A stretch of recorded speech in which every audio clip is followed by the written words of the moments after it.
Hi, I'm Avishai. I'm a filmmaker and primarily a screenwriter, and I'm excited to be featured on the Searching for Goodness podcast. In my episode, we talk shop about the filmmaking process, some of the business, a little bit of the creative, but largely we talk about bigger questions like how can one be good in the world? What does goodness mean? We talk about climate change and world peace, things that matter. You can listen to my episode on all audio podcast platforms or watch the full conversation on YouTube by subscribing to the Searching for Goodness channel. I would love to hear your feedback. If you have questions for me or thoughts you'd like to share, please leave a comment. Let's keep the conversation going. Thank you for watching, thank you for listening, and remember, goodness will win.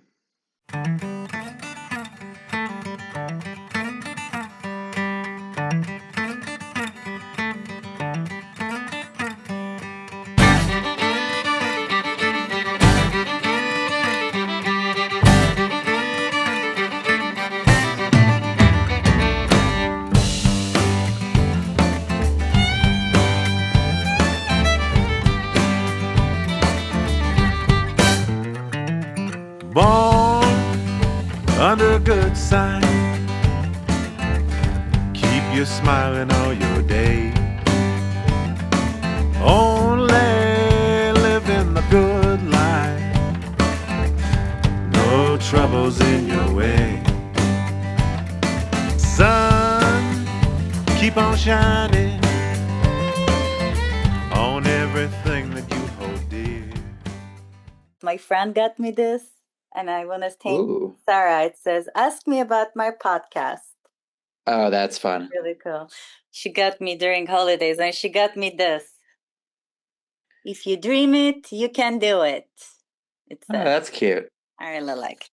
So, without further ado, I remember you and I met a little while ago at CineStory. It was like a screenwriters writers retreat. It was really nice. In Idlewild, we stayed in cabins and talked about Yeah, screenplays for a few days. And I've been following you ever since. You write, you make films. Please tell us about yourself, who you are, and what you do. sure. My name is Avishai Weinberger, and I am a filmmaker who lives in Brooklyn, New York. Primarily a screenwriter these days, and just kind of just working on my projects and hoping that some of them happen. What are you working on these days? Do you have a current project? Yeah, I have a few. So there are a number of scripts that I've already written that are with producers and are with directors, and every so often I'll be pulled into the development process of those. And there's a different script that I'm writing now for somebody else based on their idea and their treatment, which has been an interesting experience. And on the side, I'm taking another project of mine and turning it into a graphic novel. So a bunch of things happening at the same time. That's really cool. I actually recently made a filmmaker lady. She did the same thing. She wrote a book and then she turned it into a graphic novel. She's gonna be Oh coming up yeah, soon in interview.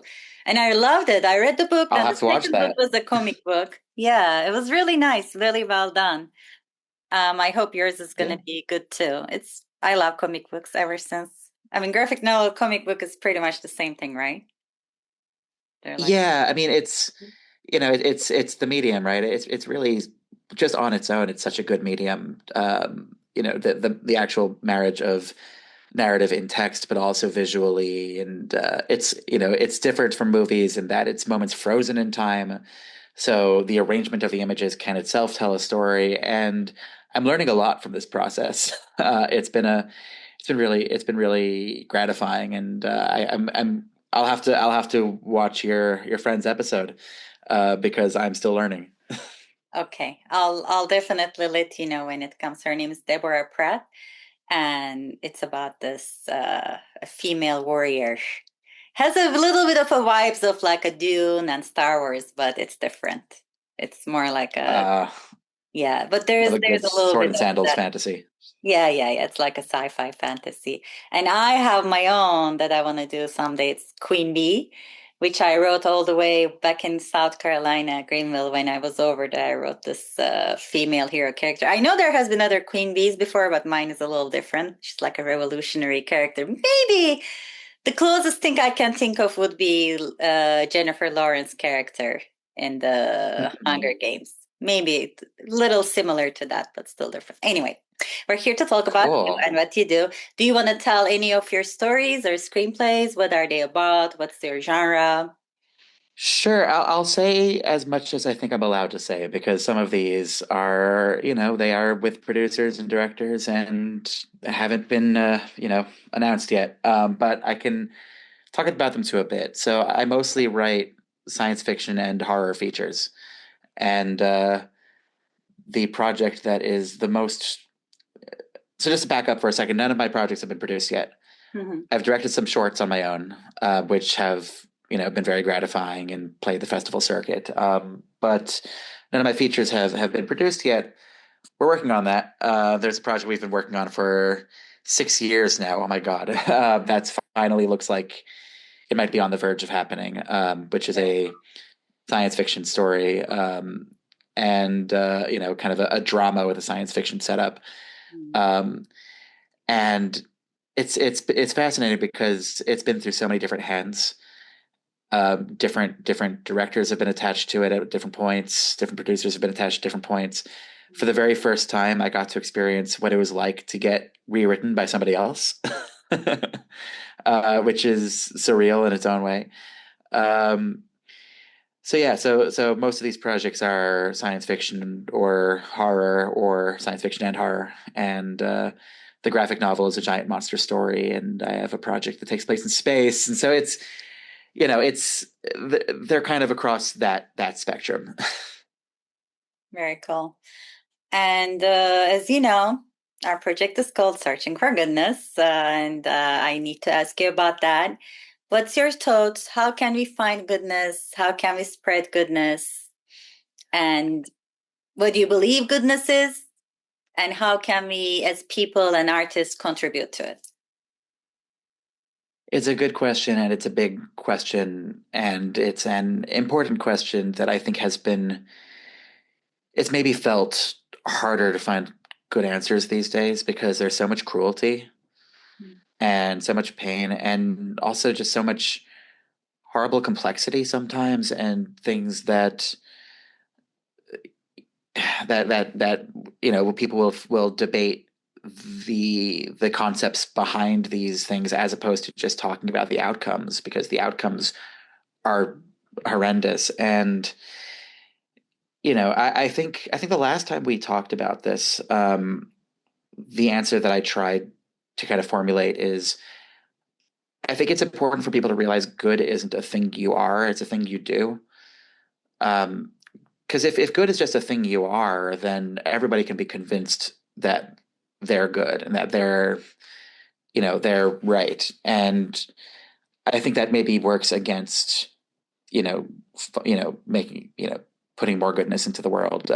Because if you're already good and you're right, then you don't have to change, then everybody else is the problem. And I think it's important to realize that good is actions you take. Like, are you actually doing things to make life better for other people? Are you being kind? Are you listening to people? Are you offering help where help is needed? Um, it's because at the end of the day, it's the golden rule, right? If you wouldn't want it to happen to you, you wouldn't want to do it to others. And I think conversely, if you want it to happen to you, you should do it to others. If there's it's always the easiest North Star to think about, well, if I was in that position, what would I want? And I think if more people were willing to do that, then things would be better. But in the meantime, I think every little small bit of good that you can do, it's not going to solve the big problems, but little by little, maybe they add up. And something that feels small to you when you're doing it could mean the world to somebody else. So just that's my sort of long rambling answer to that. We can I dive more love into it it. if I think there's it's a good a. answer. I love it.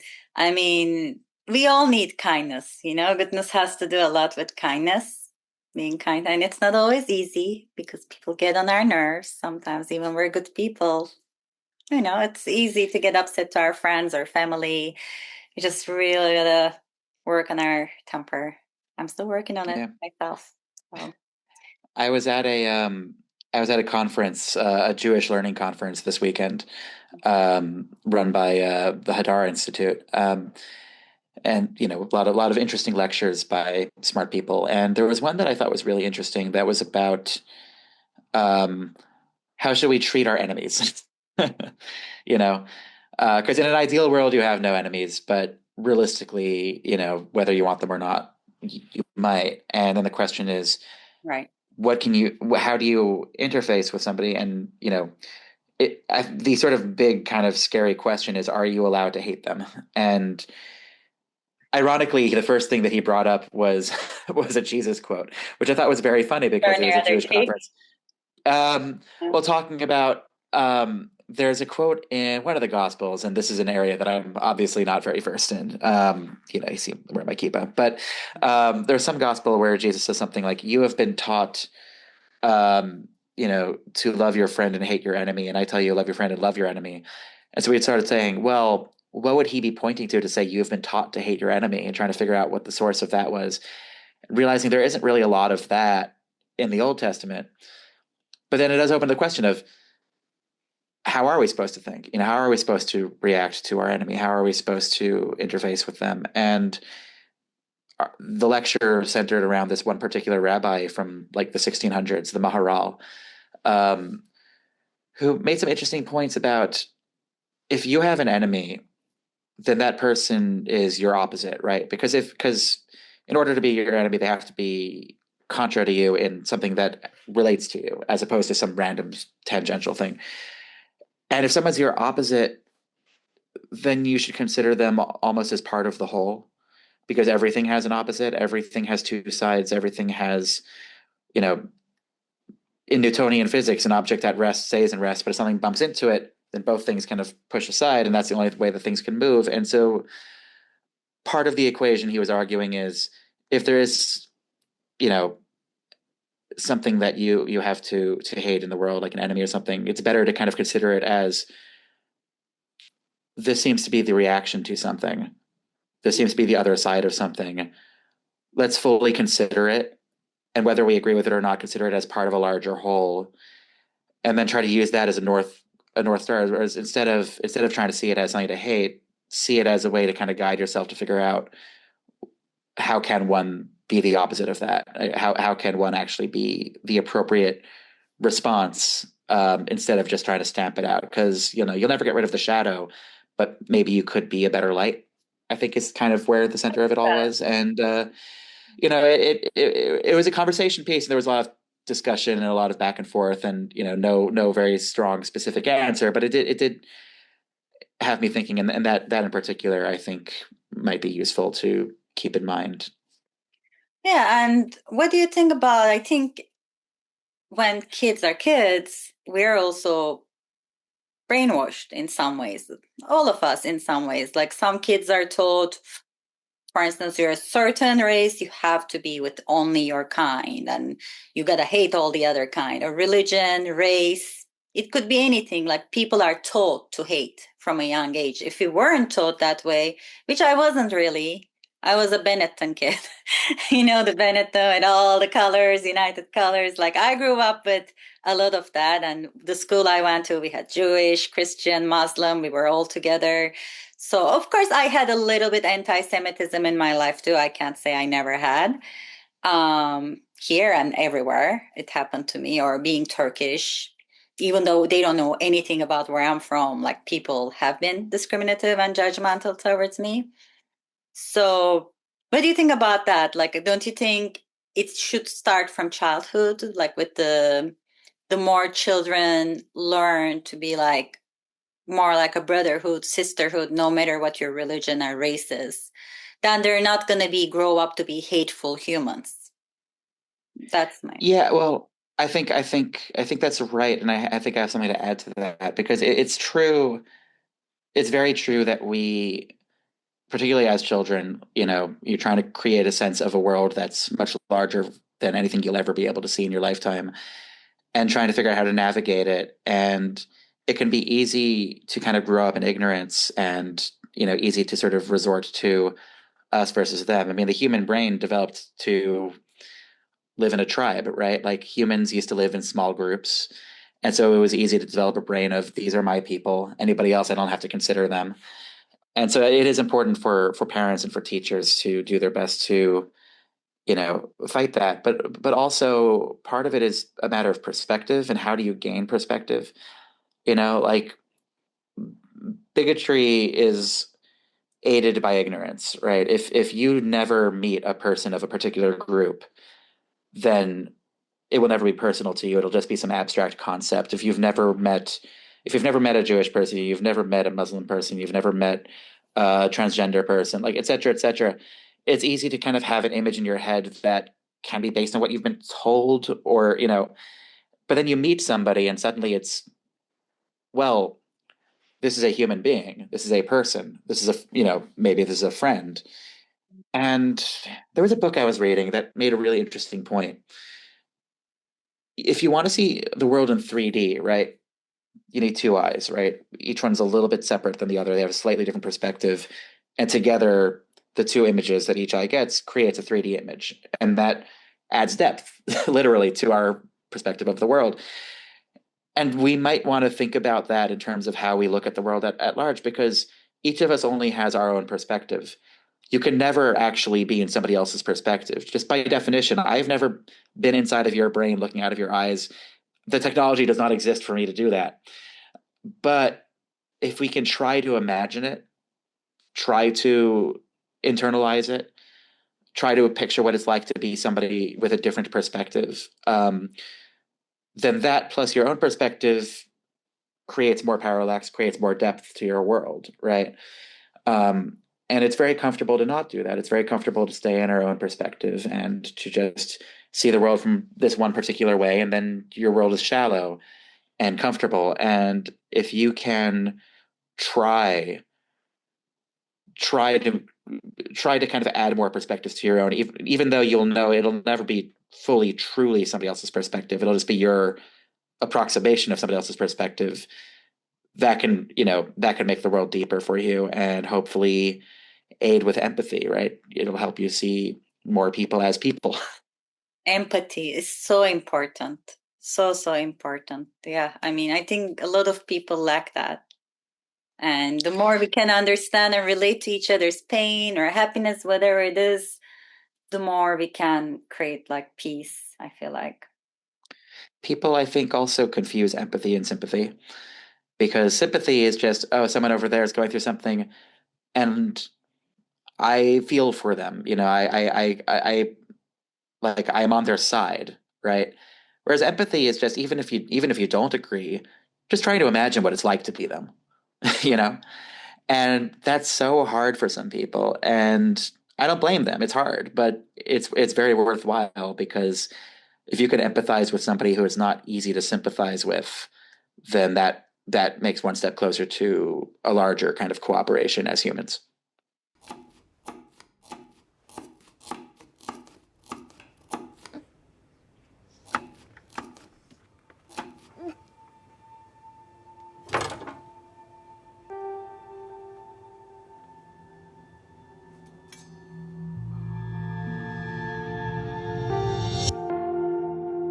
It's nice to not be afraid. I went to NYU for film production. Film production. Oh, okay. I thought you did screenwriting. Yeah, I learned screenwriting there too, but my overall degree was in production. Okay. Yeah, I went to CalArts and then I went to UCLA for a little screenwriting. I saw the other day Nice. Spielberg now got like the all four big awards. The Did you EGOT, hear that? yeah. What was it? It's The Emmy, Emmy, Grammy, Oscar, Oscar, and Tony. Tony. Yeah, he got all four now. That's my new dream. Good again. I always get a little bit of a Spielberg vibe from you, to be honest.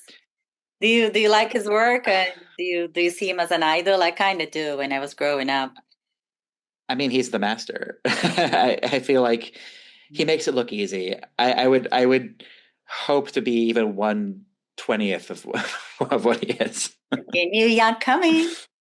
Yep. young upcoming, Different paths for different people, but he is incredible. We also, as we're talking about goodness, we should also think of the goodness of the world, the environmental issues. Right now, I don't know about New York, but Los Angeles feels like summer. Climate change and global warming is undeniable. I've been here almost 20 years now. Yeah, it's been 20 years, and I don't remember it being this hot in January and February. So, what's your thoughts on that? Obviously, there is some global warming and climate change affecting the world. What can we do about it? What's your thoughts on that? Yeah, I mean it's extremely important, and right now in New York, it's manifesting as extreme cold. We just had Arctic blasts. We're getting more Arctic blasts this weekend. It is currently 32 degrees outside, which is the warmest it's been in way too long. And as I understand, I mean, I'm not a scientist, but as I understand it, that's a result of climate change too, because certain natural barriers that kept the Arctic blasts further north have been eroded. And you know, I wish I was more optimistic because I don't think this particular problem is going to be solved by the little things that we do as individuals. I think this has to be on a macro scale. Like I don't think not using plastic straws is going to save the world, but I think if the larger corporations can be forced to be greener, if governments can, which is why I'm not super optimistic because I don't think our governments right now have this at heart. I think that's not controversial to say. I don't think it's a priority for a lot of world governments right now, particularly America's. But if we can turn things around at some point before it's too late and work on regulations for companies, for air emissions, private jets, uh, all sorts of things. A lot of it's going to have to be technological. If we can have a bigger shift to electric vehicles, Mhm. which looks like it's the trajectory right now, but we can go further. More things can be green. It's something that matters, and it frustrates me that it's something that isn't at the top of everybody's mind. And I think the reason why is because our perspectives are so limited, because we only live 100 years at that.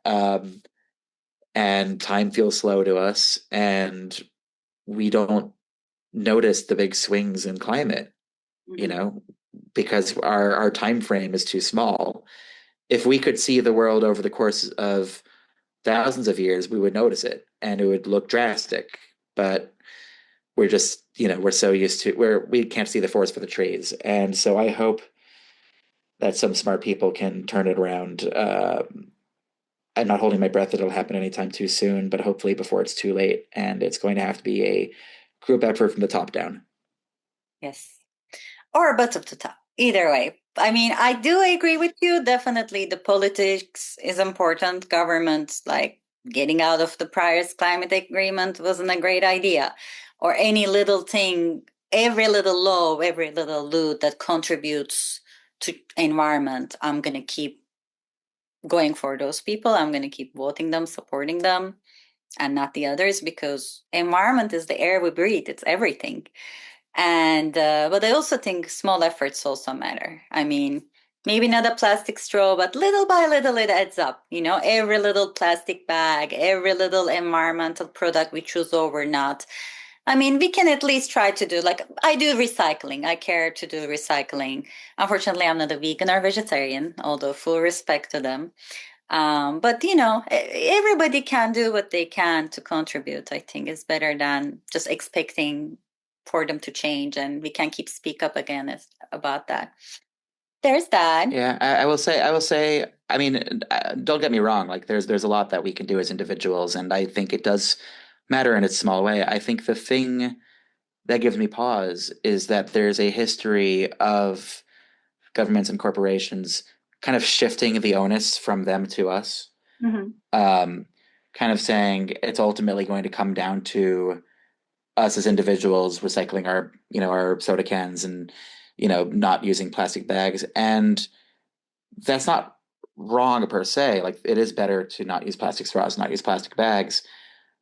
but it's not going to overtake the amount of pollution that the companies are doing. And it seems like they're trying to shift the narrative so that it's on us. And I think it's just important to hold up their end of it because it is bigger and the footprint is bigger. And a lot of what I've been seeing of efforts to try to appear green from these companies have looked more like trying to, I guess, avoid scrutiny without necessarily making big changes. But at the end of the day, also companies are run by people, and maybe if individual people can, if it could be ingrained in more people as a core value, then maybe when people are in a position of power, maybe they can be persuaded to act on that value instead of ignoring it in favor of profits. But we'll see. That's a bench for sitting. That's a tree. Yeah, and those are leaves.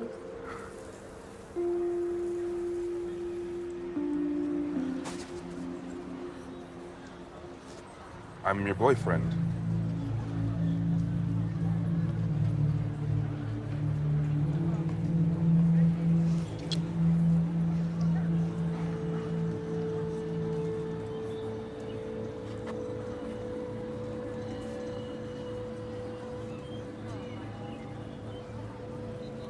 We always ask an interesting question. What do you think about birds? Do you like birds? Do you know birds? Birds. Yeah, I know it's a random question, but I always great answers to this. Who doesn't like birds? Birds are great. I mean, I've never had a pet bird.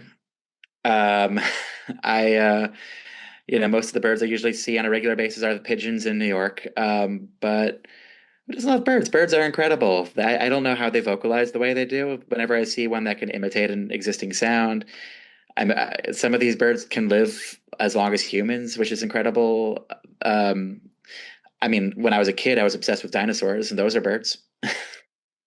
So, Yeah. yeah, I don't know what to say. I love birds. Why not? Yeah, I love birds too. And I was very shocked. We went to La Brea Pitts Museum here. And that was the first time, I guess I don't pay enough attention in Jurassic Park. Apparently this was mentioned, but birds are an extinction of dinosaurs. They're actually little Yeah, dinosaurs. I didn't know that. yeah, dinosaurs. The birds are the descendants of the smaller dinosaurs that survived the meteor, right? And now we have evidence that a lot of dinosaurs had feathers. Velociraptors had feathers. Younger T-Rexes probably had feathers. They probably lost their feathers when they got bigger. But and I'm always so frustrated when I see people arguing. It's like, do I want dinosaurs to have feathers or not have feathers? Like, look, they either did or they didn't. And if they did, I want to see that. If we're going to make a movie about them, I want to see the feathers. Just lean into them as animals. They were animals. They were big squawking birds. It does make me wonder though, because if birds can imitate human sounds, could dinosaurs imitate human sounds? Could you imagine a T-Rex just kind of parroting you? Like, well, it's like you're just standing there and then you hear a voice behind you and you turn around. It's a Tyrannosaurus Rex. Have you seen Prehistoric Planet? I didn't see that one. It's an Apple TV show narrated by Richard Attenborough. And it's in the style of, was it Richard or David? One of the Attenboroughs. And it's in the style of a nature documentary, but it's dinosaurs and it's trying to be as realistic as possible. And I'm obsessed with it because I don't know how they pull it off. They do just feel like real existing animals, and there's no effort to make them cooler or scarier or anything like that. They're just living their lives. Where is it at? I'll take a look at it. It's on Apple. Apple? Okay, cool. Yeah. Check it out. There's so much to see. There's so much. So much and so little time. I know, right? Yeah. I'll tell you the movie that gave me the most hope for movies, because there's so much discussion about, is cinema in trouble? Are people going to the theaters less? Is it going to be replaced by, by this or that? And then I see Jafar Panahi, the Iranian director, who directed It Was Just an Accident.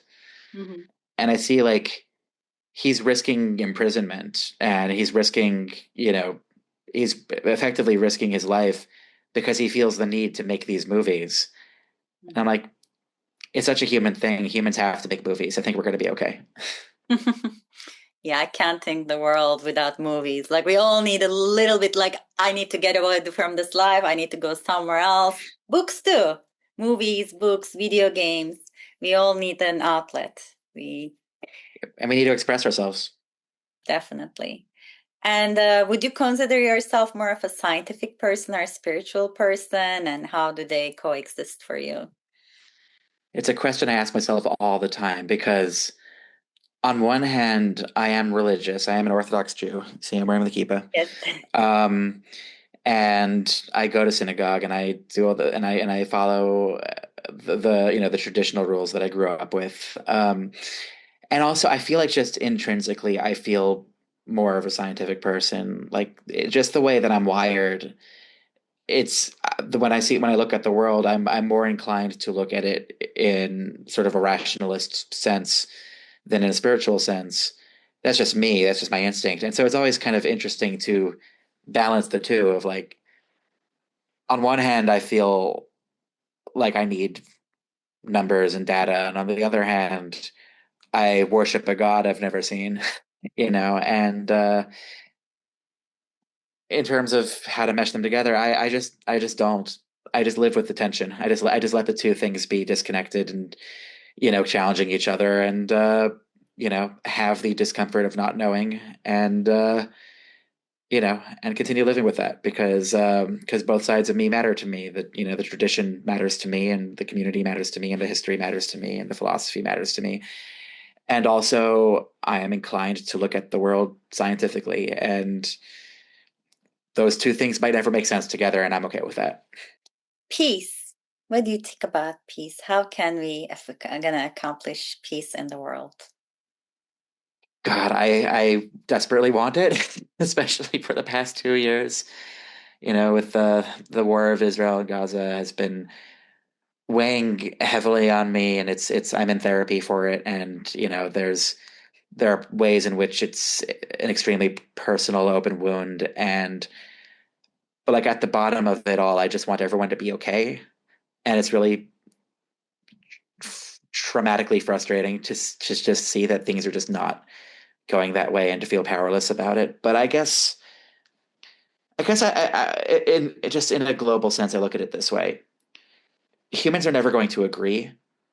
Human nature, we have things that we strongly believe that other people will strongly believe different things, and there will be friction and there will be conflict over resources. There will always be conflict, but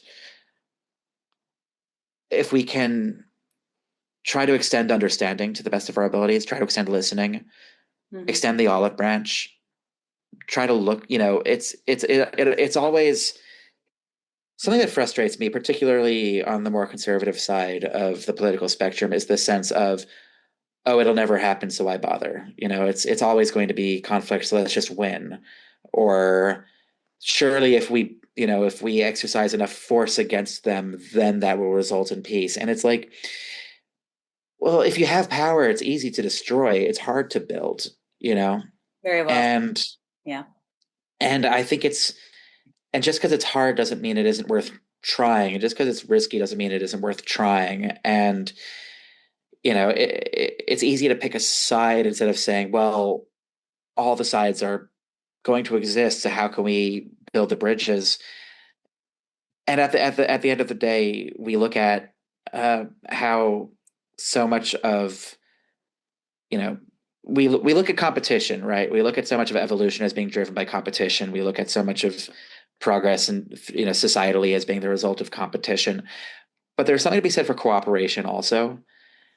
And I think it's important to remind people that, because it's always easy to say, well, may the best side win, or may the best idea win, or it's like, or collaborate, cooperate, see what happens when two things that don't seem to mix are put together.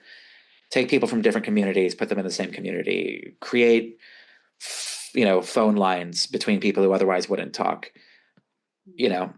It's it's the hardest thing in the world because there are as many opinions as there are humans on Earth, and there are as many ways of approaching the world as there are people on Earth, and there are as many demeanors as there are people on Earth. But we should always still try, and we should always still hope for that, and remember that it isn't always the result of one side winning over another. Sometimes it's okay to just want everyone to be okay. Yeah, love that. So that's how I see it, at least. Okay, thank you so much for all the answers. Any last words? How can people look at your work? How can they reach out to you if they need to? If they want to keep up with me, find me on Instagram. I'm at Avishai Oddity. That's Avishai Oddity. I'm also on Blue Sky and Facebook, but I'm not crazy about those platforms. So, but yeah, Instagram's probably the best place. And hopefully, before too long, there'll be cool things to share with the world, and we'll see. Just so you know, everyone I invited to my podcast, there's always an open invite. If you ever find it interesting to join and be a part of the team somehow, my door is open, especially to filmmakers. I appreciate that. Obviously. So keep that in mind. And if you meet anyone, because my goal is to turn this podcast eventually to a movie, which is going to be filmed in Antarctica first. I want to make a movie in Antarctica. Again, the title is going to be Searching for Goodness, but it's going to be like a hybrid of a screenplay that I actually wrote. If you ever want to read it sometime, I can send it to you. Interesting. Rewrites. And it's going to be a mix of that and with a little bit documentary footage I'm going to put together. So this is actually trying to put some steps to make that movie and then turn it into a travel series. It's going to be like all the continents eventually. So just keep it at the back burner of your mind. If you ever meet someone, if you ever think who might be a good match for this project, anytime, let me know. Everybody come and watch and join the show. And God willing, if we all put the work in, goodness will win. Goodness will win. It was a pleasure to have you. I'm so happy that you joined our Searching for Goodness journey. Thank you for having me. You're welcome.